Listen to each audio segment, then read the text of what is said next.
When we don't share equal rights and opportunities at work and at home. And when I talk about my children at work and people assume I'm not as focused on my career as I should be. When black women are underrepresented in senior management roles. And when people look past me assuming my male colleague is in charge. When gender barriers mean only 11% of UK engineers are female. And when we don't train people to build diverse teams. When we say female-male academic and emphasise gender when there's no need. And when people are judged or penalised for the protected characteristics they happen to represent. And when it's difficult to share parental leave.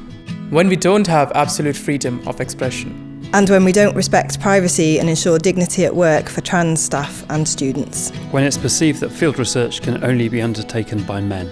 When we don't consider the intersectional identities of all genders and how these impact our lives. And when discrimination and society's standards hold us back.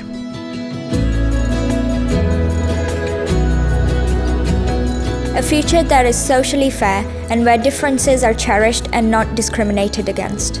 And a future where gender never stands in the way of health, happiness or success.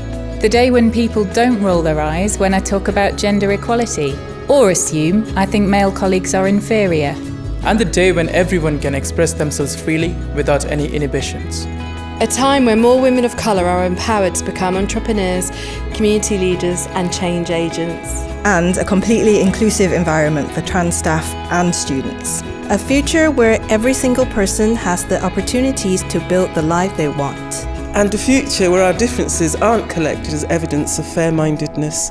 I hope that gender stereotyping will become a laughable idea from the past. And I hope that one day we won't need to talk about this anymore. Knowing that we can become a university where everyone feels valued. Gender equality. It's the small things. It's the big things. It's all of the time, everywhere. It's who we are. It's the university we're striving to be.